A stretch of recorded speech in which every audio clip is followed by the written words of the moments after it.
Hello and welcome to APICS Extra Live, 3 Scenario Planning with Philip Quigley, CFPIM, PMP. My name is Christopher Jablonski, Staff Editor with APICS. And before we begin, I'd like to run through a few details. At the end of the presentation, we'll save time for a question and answer session.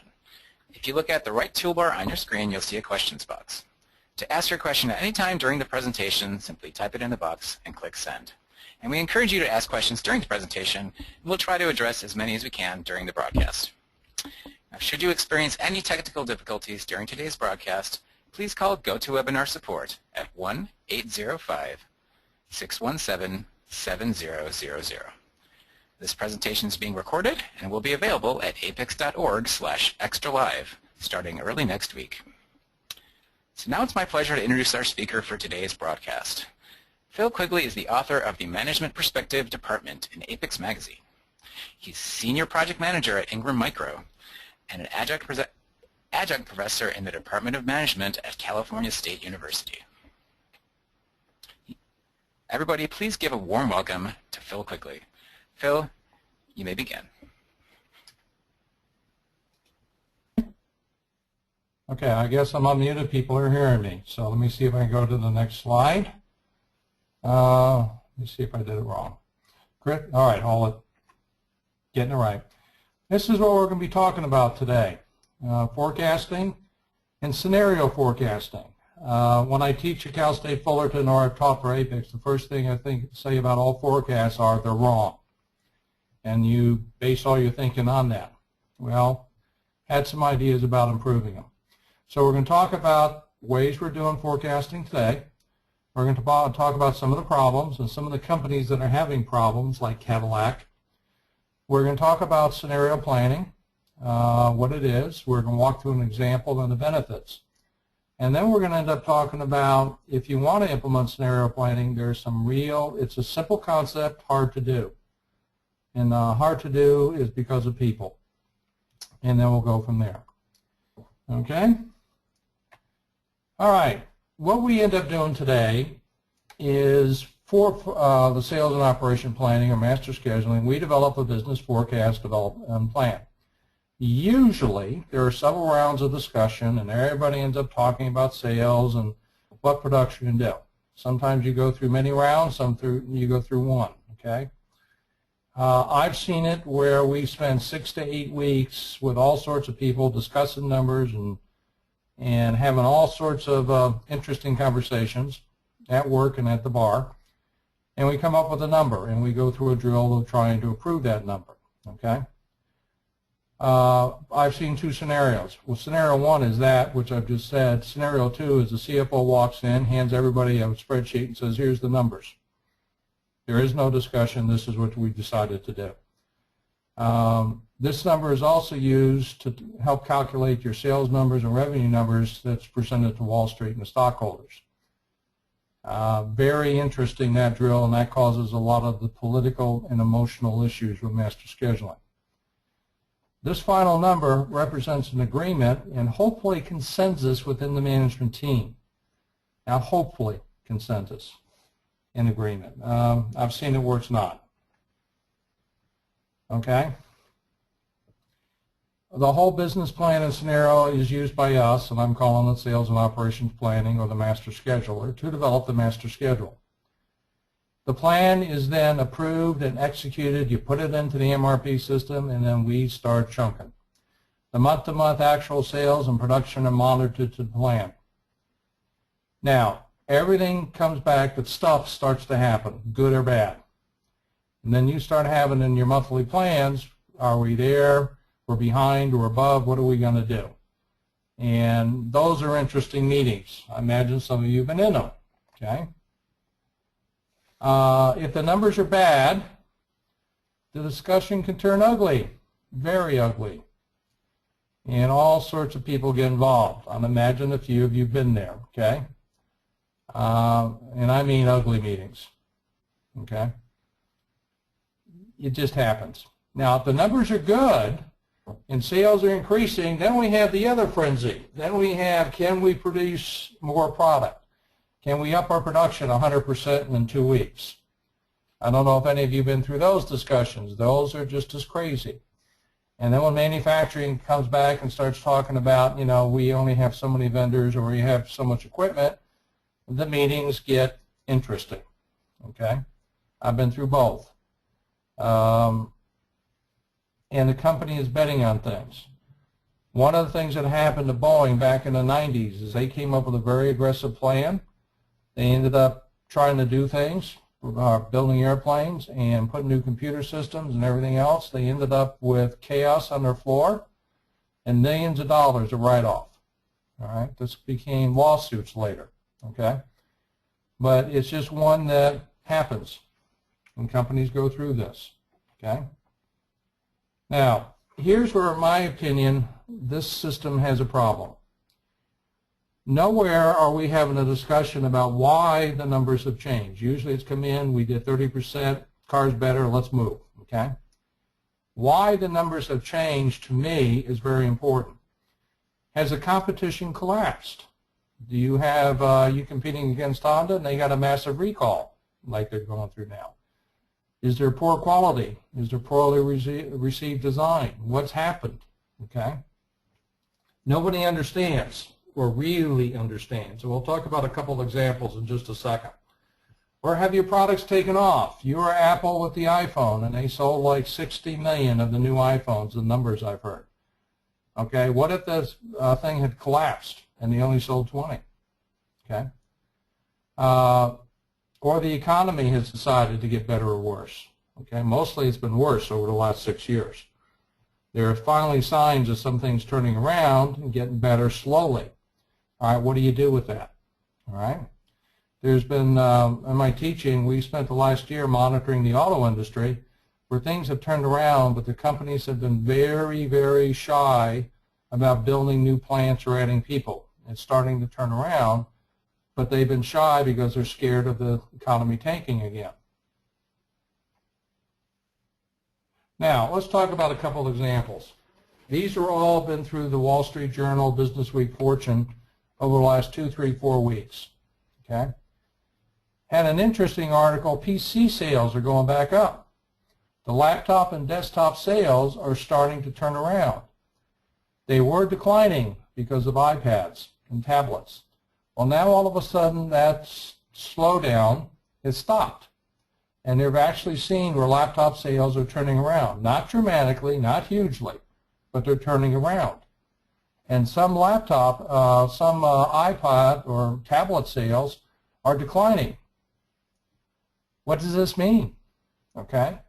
What does it mean for the next year? And all of a sudden people are trying to figure this one out. Okay? Also, the PC sales make money where the tablets have been losing money for them. So all of a sudden, all of your companies are now trying to figure out, what does this mean? Is this long term? Is it short term? And this has major, major impact. Okay? Well, here's another one for you. Cadillac, the new ATS, since they launched a year ago. Cadillac aimed this at the millennials. They thought this was going to be a great product. It would go up against a 3 Series. They spent time and money. They spent a lot of time in Europe developing the car, racing the car, trying to make sure it could go up against BMW. And it got some positive reviews. But right now, ATS inventory is 153 days worth of cars. This is extraordinary. The original goal was 60 to 70 days. So they got a problem. Okay? Cadillac is now finally cutting production at their plant, and they're actually reducing staff. They're actually sending some people to other plants. This is unheard of at Cadillac and GM. But after the bankruptcy, they swore they were going to keep inventories down to 60 days and be lean. Well, with the ATS, they pushed it hard because they wanted sales and they thought this was their great turnaround car. It hasn't done it. And now just in not just talking about disappointing sales, they got a problem. They thought this car was going to introduce a whole new marketplace and customers, the millennials, and it's not. Now, there's all sorts of questions why. I've actually had student groups studying the ATS, and it's kind of mixed. I've had some people come back and say, you know, once you actually take the car out, it's not bad. But the advertising is bad. The pricing is bad. But to show controversy, some of my other students walk back and say, it's a Cadillac. It's an old man's car. Who wants it? So Cadillac has some real issues here. And so far, they haven't dealt with them, which is a sign of the old GM. So real issue here. Airbus has brought some things up. The big monster airplane, the A380, the sales rate is lower than they expected. Airbus made some bets that the big airplane would be needed to fly people back and forth between Asia and Europe and US. That sales number has never been met. They're thinking now the marketplace has shifted to the Boeing 787 or their new A350. If it has, and they need to make the decision to cut back sales and production, this is going to have major impact through all of Airbus. Financially, politically, everything else. So right now they're going through a huge debate on this, from what I've heard and read. And again, all three of these have been in the Wall Street Journal or Fortune magazine. You can Google them and take a look at what they're saying. Here's some other things going on. Boeing in China. I had a big article out of Fortune magazine. China is planning to build its own airliners, and it plans to sell 1,000 of them. Well, if that's true, all of a sudden, okay, 1,000 airplane market is gone from Boeing, or maybe more. And Boeing is now trying to figure out what to do. The other side of the coin is China has a very bad history of building some things like airliners. They tried to do it once before, and they failed miserably. So now Boeing is trying to figure out how to handle this new threat. And it has major ramifications. Do we build 30 787s a month, or do we build 50? This is the practicality. All of these strategic decisions ends up in our laps, the sales and operations professionals, and we got to figure out how many to build. If we're building 50 and we can only sell 30, we got a problem. If we're building 30 and we can build 50, we got a problem. So between all this, somehow somebody's got to make a decision. Here's another one that's had some fun. Samsung. A year ago, I was having articles out about how Samsung was driving Apple crazy. How Samsung was, with its full breadth of smartphones and stuff, was taking on Apple and beating them. And the issue came down, this could just be like the PC and Apple back in the 80s for some of you, where Windows ended up beating Apple, even though Apple was cooler and sexier. Money-wise, Microsoft won. Well, it was the same thing happening with Samsung, where they can beat to death Apple just by sheer numbers and sheer number of product, everything else, and by doing some interesting things. Well, recently, Samsung's numbers have stalled. Apple, with the new smartphone and some other things, is starting to really come forth again.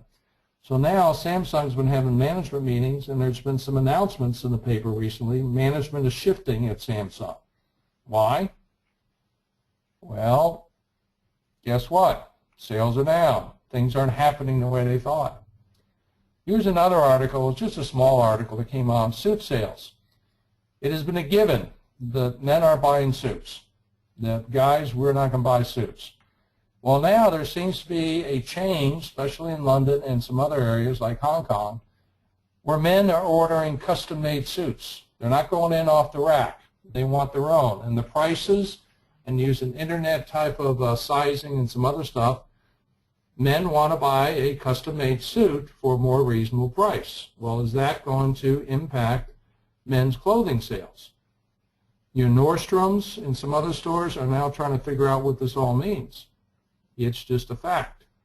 So around us, people, as you see here, all sorts of things are happening, and people are trying to figure out what this means. GM, Airbus, and the PC industry are now dealing with the fact that the world has changed. And more important, caught them by surprise. If your company is caught by surprise, it can be fatal. If you're producing too much of something, you're building inventory, and you're sucking cash out of the company. If you're not building enough, you're giving market share to your competition. So this is tough, and the world is changing, and nobody can say it's not, and the big thing is nobody understands where it's going. If you think you do, I praise you. You should be living on a yacht off California because you can make so much money. Okay? Wish I could. All right? And here's the rub. Companies now have to start thinking about the future. And it can't be the future will be like the past, but with some numbers different. Too many, as I teach my students, new forecast equals old forecast plus the fudge factor. Well, that may not work. There was a talk back in the 80s and 90s about paradigm shifts. The world changed. The world changed when the PC came out. The world changed when the smartphone came out. Okay, what's going on here? Another example of this, just an article in the Wall Street Journal today. McDonald's. 3 years ago, I had an article I was using in class where McDonald's was running the world. They were making money no matter what. Their profits were up 45%, sales were up huge numbers. Skinner, the CEO for 8 years, was the latest Jack Welch. She was a CEO that couldn't make a mistake. Well, today, McDonald's has had 3 years of stalled sales, sales per store going down, sales per item on the menu are going down. They're not bankrupt. They're not losing money, but all of a sudden things have changed. And why? And right now McDonald's is going through everything that we're not selling food the millennials want to we got too many items on our menu. They went from 25 items to 140 in 15 years or something like this. The Wall Street Journal's got the article. And all of a sudden they're in trouble. Even to the point where Wall Street Journal says the CEO, who's been in line for a year, may not last much longer. So all of a sudden they're trying to figure out what to do. So what does this mean? And what's the solution? My opinion, it's time for some new thinking and new ways of doing your planning. And it's called scenario planning. Scenario planning is looking at alternative futures. The 3 scenarios, and I don't know if people here have used it. It'd be interesting to see how many of you have. There's an optimistic scenario. There's a pessimistic. Okay? There's a most likely. The issue comes down to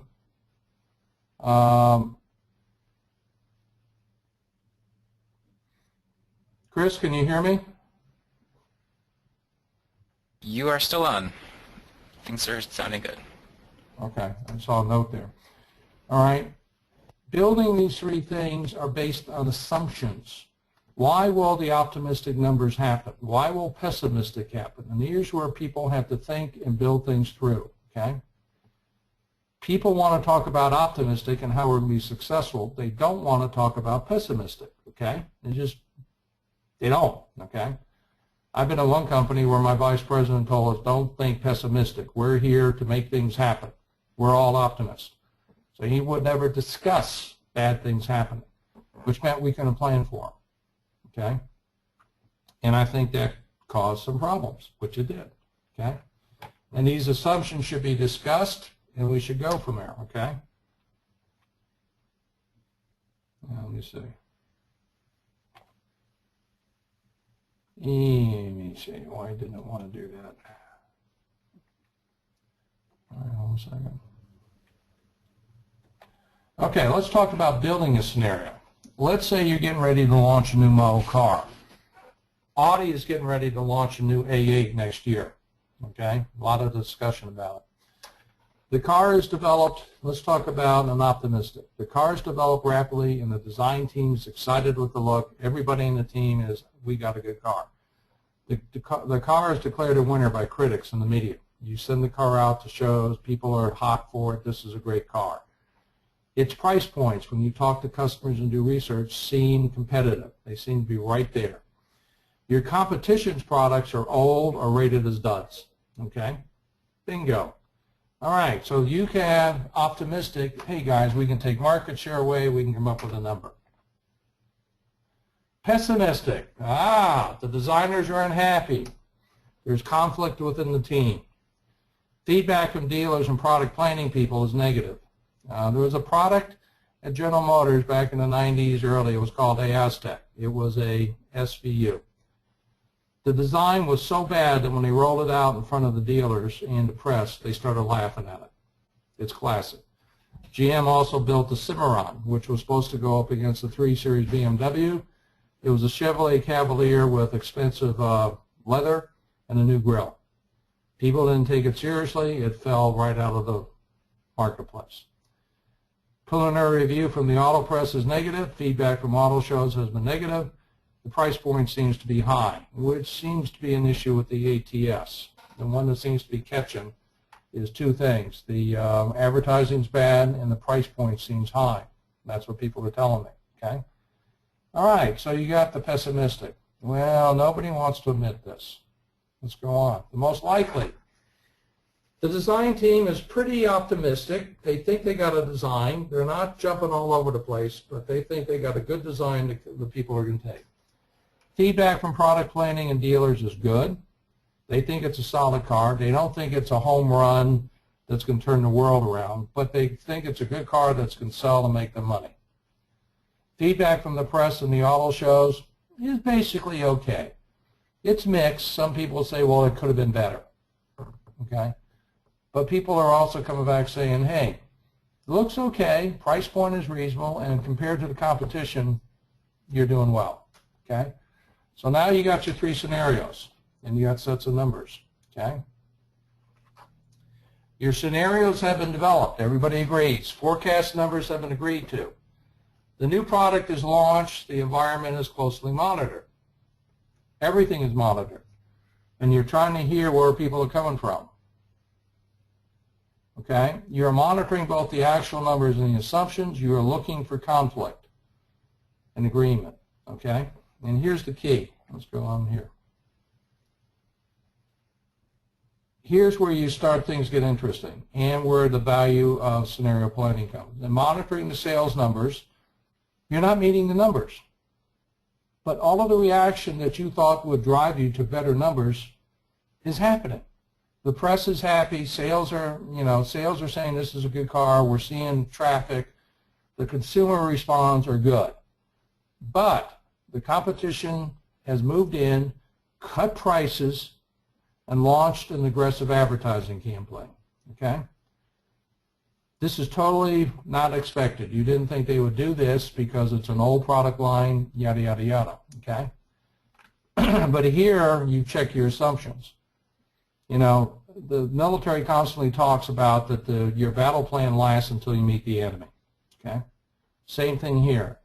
You thought you got the competition nailed. You thought that the sales were down, the car was considered bad, you got a new car, good pricing, or good, seems to be good pricing, good advertising, and your competition just goes berserk. They cut the price 20%. They don't care that they're losing money, they just don't want to give you market share. This is not something that sales and operation planning does. We're the manufacturing guys. We're just sitting there going, let's build the cars. Your marketing people are monitoring the competition, and all of a sudden they see this. Totally unexpected. Now, what do you do? Okay? Somebody has to admit in the meetings that, guys, competition went berserk. They're not going to let us have this market share.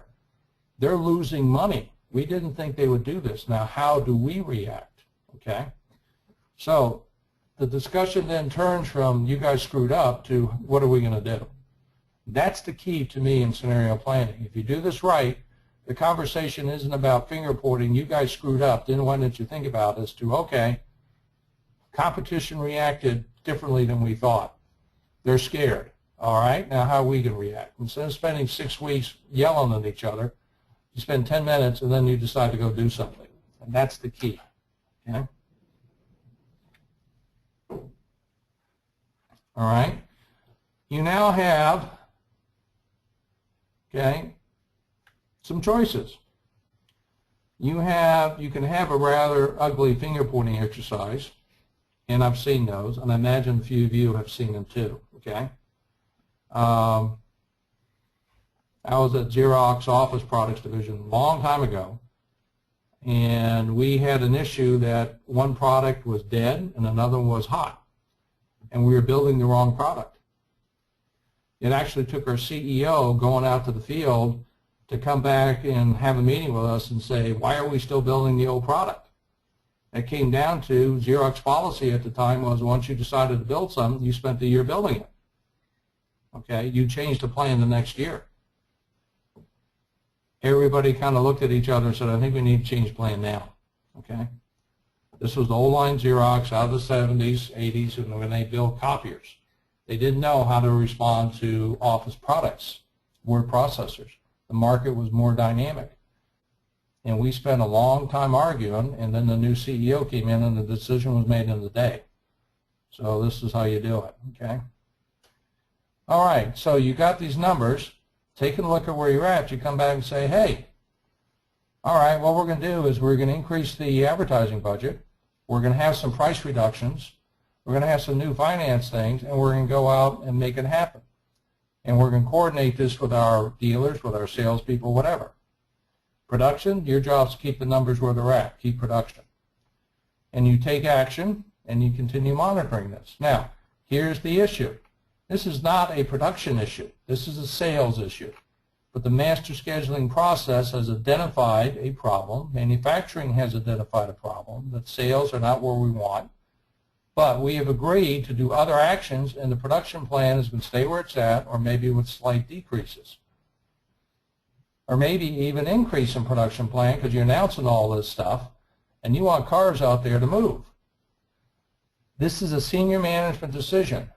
What we have done with the scenario planning is identified where some of our assumptions have been flawed, coordinate where they need to be changed, and we bring the whole management team together to decide what to do.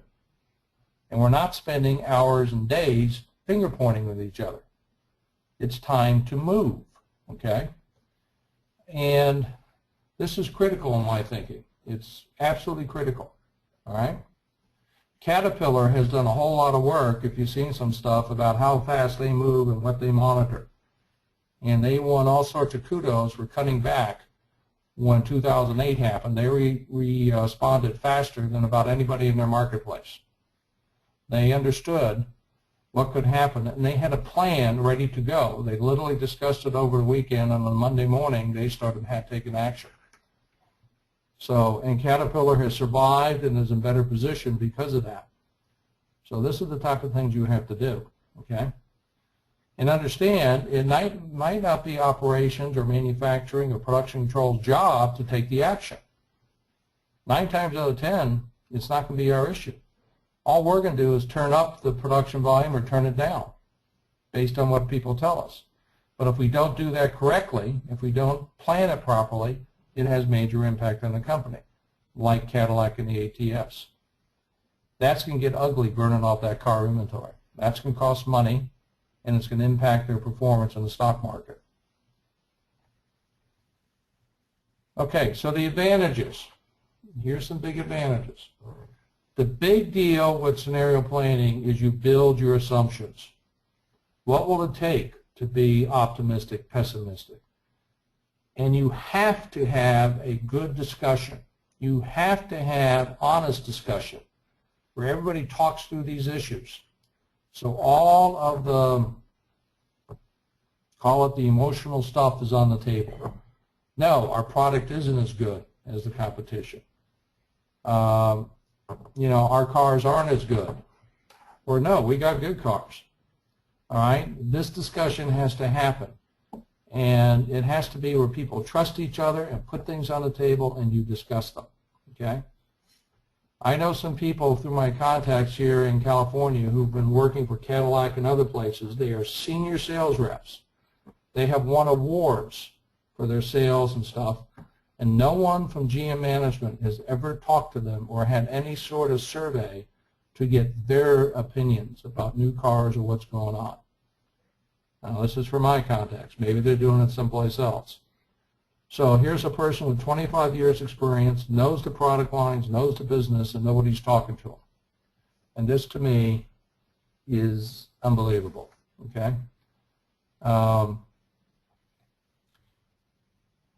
When you do scenario planning, then when you're actually looking at the progress and what's happening, you're looking at it, you're asking questions. I had an old professor one time that told me numbers should talk to you. Graphs should talk to you. They should be telling you something about what's going on in the real world. Well, how many times do you really have a discussion about what's driving things versus just starting a fight that someone's numbers aren't there? Maybe that's my experience. I'm in too many companies where the first thing that happens as people are pointing fingers at each other. And it just goes. Okay, the organization in scenario planning is spending its time observing and understanding what's happening in the marketplace. What's going on? What's shifting? Right now, McDonald's is trying to understand why people aren't buying their products. Is it because the menu's too big, or are they selling the wrong product? That people don't believe they have healthy products, that people believe their prices are too high. McDonald's right now, if you see the article, is having a very intense internal debate over their products, how many products, what people. The millennials are 80 million people in the marketplace, and they're the people who are prime buyers of fast food. What are they doing? And they're just starting this real debate. They talked about it for years, but they never really had a debate. Well, guess what? Now the numbers are driving them to go do something. Okay? And then when you actually take action, it's based on what's going on in the marketplace. All right? And this is tough. I'm not telling you any of this stuff is easy. When you have real live organizations with real people, with real feelings, real politics, this can be very tough to deal with these issues, to discuss them, to say, look, you know, our whole plan over the last 10 years has gotten us where we're at today. But you need these type of discussions or else you're going to fail. All right? All right. If you do scenario planning right, here's what you gain. You gain insight into the marketplace. And everybody talks about insight. You know, how many people really go do it? It takes time and effort. It may not take huge amounts of money. It may take time where you send people out. It may take time that you build relationships to talk to customers. Okay? I'll ask this question. How many Cadillac executives have actually spent time at a Cadillac dealer talking to customers and asking them what they think? Okay? Versus reading summaries of surveys. Sometimes you have to go out there and ask yourself and see for yourself. Okay? The organization has built a process of questioning and discussion and building consensus and building where people disagree. Okay? And here's one, everybody talks about it. I'll take a bet you guys are having conversations at work now. Change is permanent. Change is what we have to deal with. Well, fine, understand that. And how many companies really deal with it? How many companies really accept the fact, okay, the change is coming? Okay? Take a look at Sears. Take a look at Penny's. Take a look at Nordstrom. All three of these companies got problems out there, okay, with sales. Everybody knows about Sears and Penny's. You know Nordstrom's is freaking out because the number of people actually coming into their store, traffic, is down. They thought they were going to have traffic. They thought they were doing all sorts of things and people would keep coming to the stores. Well, guess what? The numbers are going down. And Nordstrom's is trying to understand why. Does that mean the store size needs to be reduced? Does it mean they have to change their mix of products? They're going through debates right now. Okay? And it's very interesting what's going to happen. And that has a ripple effect all throughout the economy. All right? So, there's some of the benefits and there's some of the things you need to do. Now, implementing this is going to be tough. And I'm not going to tell you it's easy. It is tough. In theory, this is very simple. You develop 3 scenarios, you talk about and you decide on one. No. The problem is the culture must be able to handle free-willing discussions. There's no rank. You get 10, 12 people in, you get a product manager who says, my product can't cut it. We need to do some things. And when a guy got promoted to vice president because 10 years ago the product was great but now it's dying, sometimes people don't like that. Okay? As I tell people in my project management class, project management is very simple, except you're dealing with people. Okay? If you want to see some things, well, I'll talk about this in a minute, go take a look at Pixar. Take a look at BMW and how their cultures are built, where there's constant talking, there's constant sharing, there's constant conflict. And that's how BMW does it. I got an article I could send people if they want to see it, okay? Or about Pixar and what they do. And again, these things are simple to talk about, but they're tough to do. They're really tough to do because you're dealing with people, and it's amazing, okay? All right, implementing some organizations to study. If you want to take a look at this. One is Shell Oil. Shell is the people that started this thinking, and they did it because the oil industry has to think 25, 50 years out. There are a number of, you Google this, and you Google scenario planning and Shell, you'll find a number of articles and books. There's a couple in the Harvard Business Review that are really good, and I've actually got a copy of one. If you email me, I can send you notes or send you what to look for. But if you Google business scenario planning, Shell Oil, you'll get a lot of stuff out. Pixar is very interesting. Pixar just had a book out, the guy from Pixar, about how they use feedback and how they use discussion and disagreement to help them build or make better movies.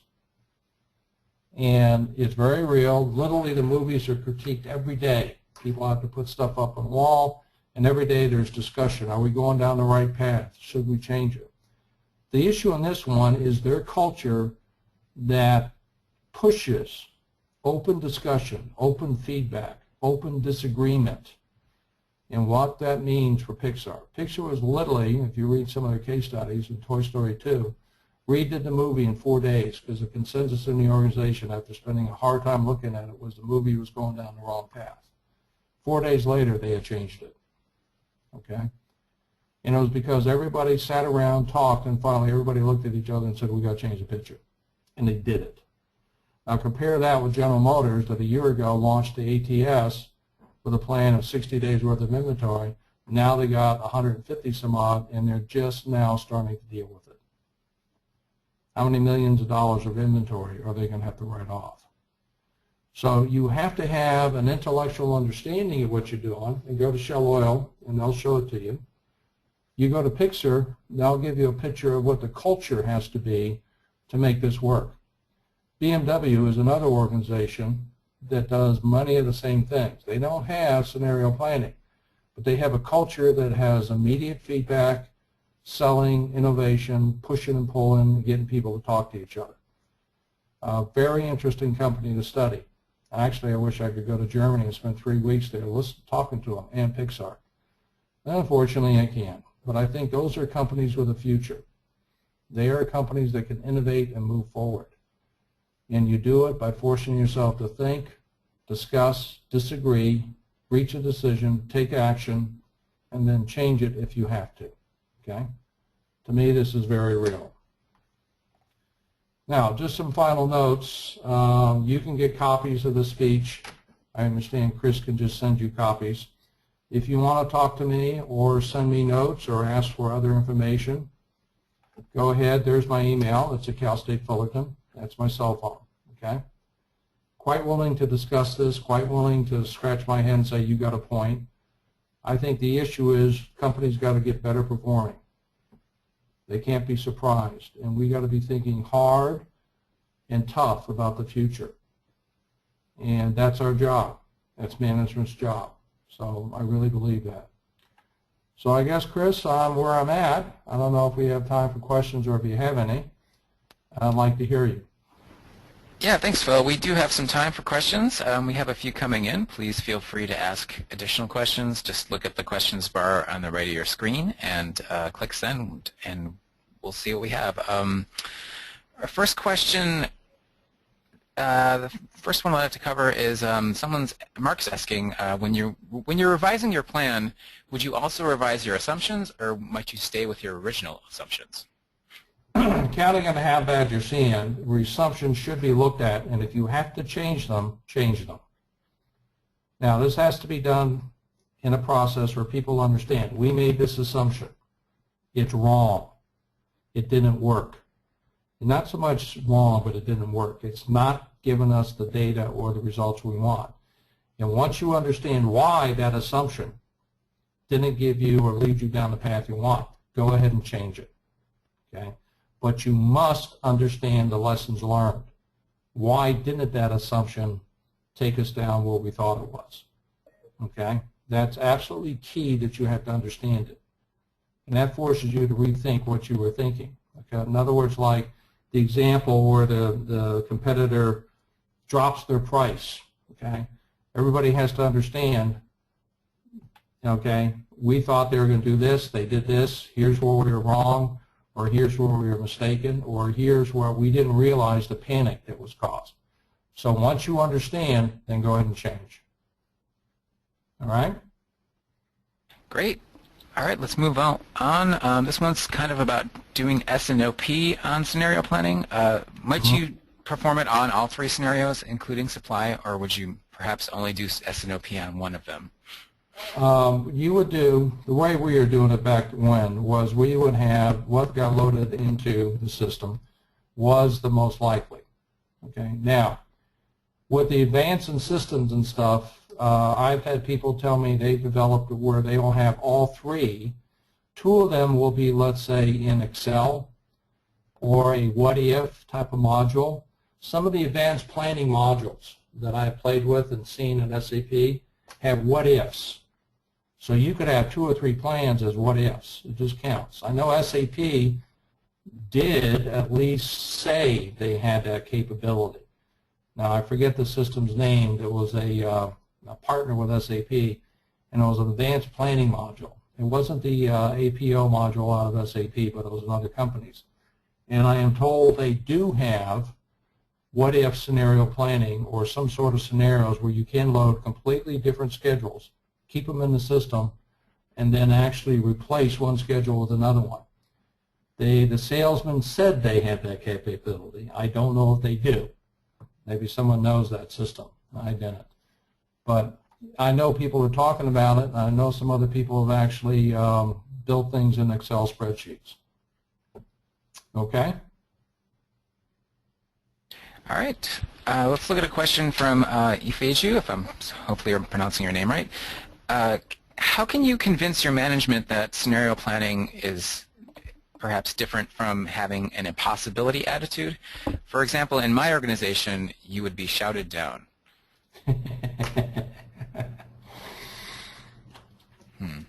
Don't think that you're the only person that's ever been shouted down, okay? Number one. And I'll be blunt with you. What it takes to do scenario is that you've had a real major, I'll be blunt, disaster, okay? Look at GM. Even though they've had the problems, even though they came up with, we'll never have this thing where we claim this much inventory, guess what happens? And it's emotional, which means it's political. And I'll be honest, if you're a junior member of management, you're a junior professional, it's going to be tough to sell management on this. The only thing you can do is maybe take one product line, one product, develop your own scenarios, and quietly do some pilot testing or whatever. And then you quietly show management, don't make a big deal out of it, some of the key people in management, we think we got an idea to improve things. Now, if you've got an organization that believes in TQM and constant improvement, you can bring it in as, we want to think about this. Could this do better for us? Okay? That's the approach I would take. Do not think you can walk into the executive vice president and tell him, I got this brilliant brainstorm, and he can fly with it. I would start with small efforts, small pilots, show them the results, show them they can make money, and then build on it. Take it one step at a time. And even then, you're going to have a tough thing. The best thing is if you can get someone to say, this looks interesting, and then get them to bring in a consulting group and let the consulting group do the heavy work about selling it.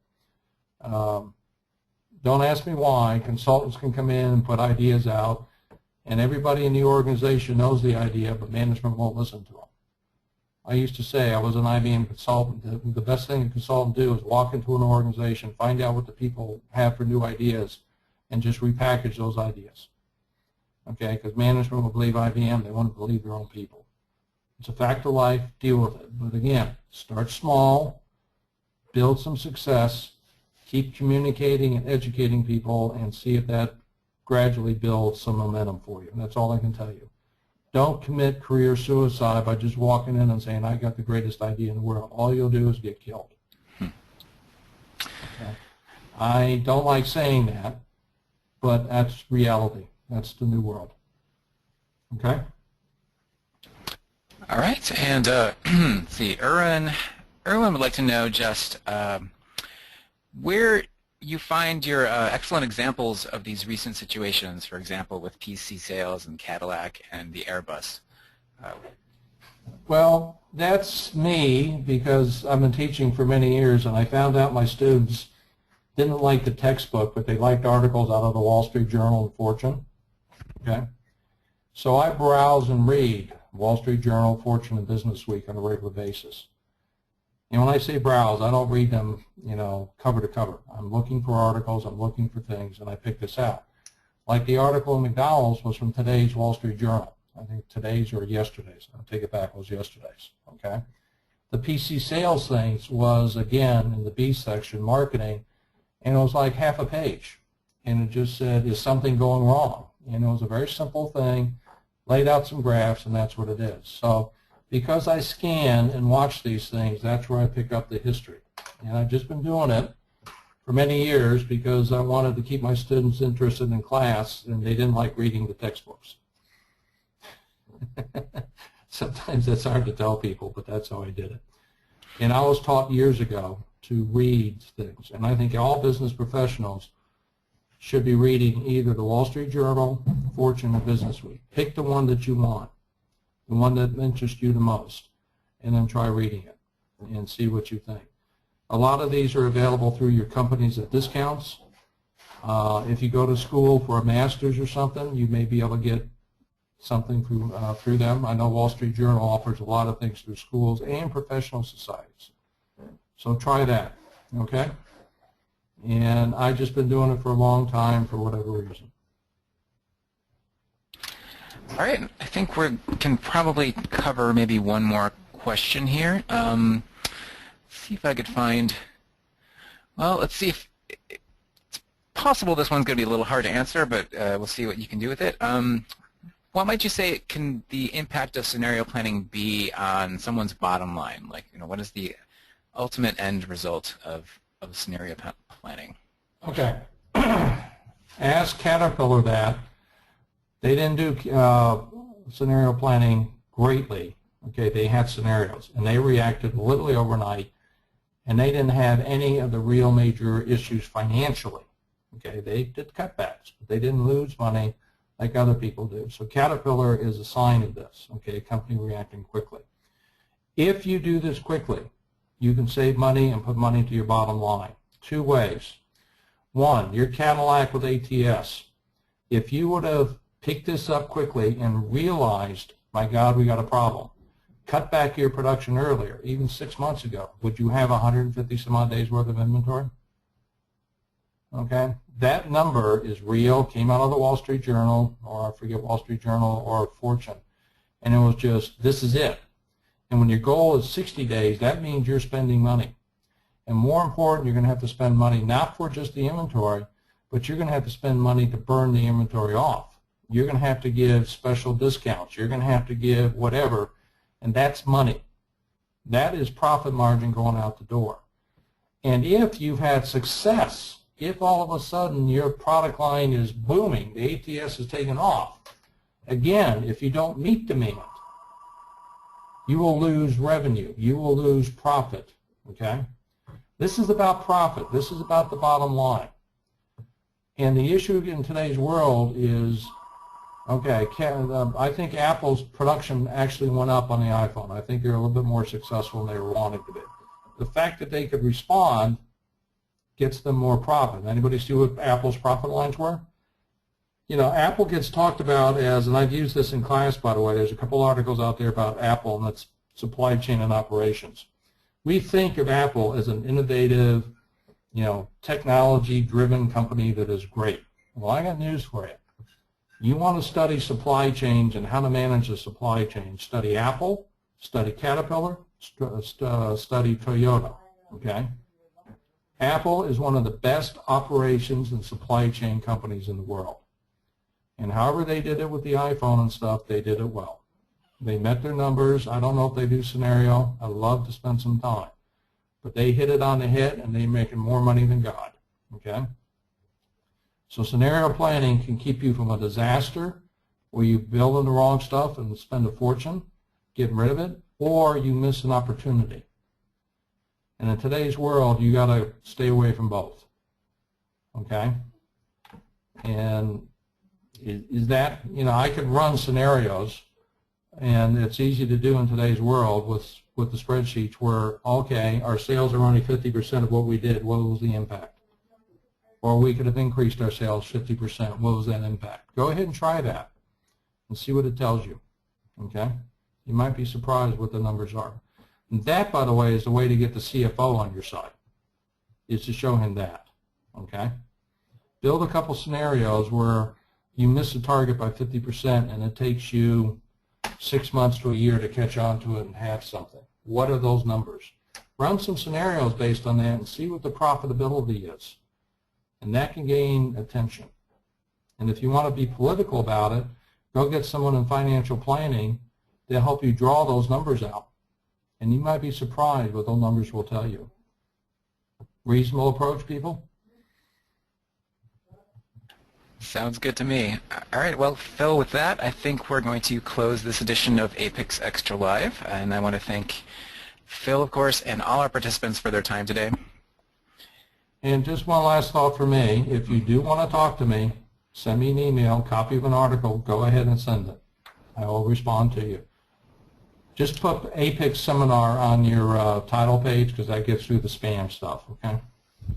And thanks for doing that, Phil. It really helps out. All right, so all content and materials included in today's edition of APICS Extra Live are the property of APICS and Philip Quigley and are protected by the United States and international copyright laws. All rights are reserved.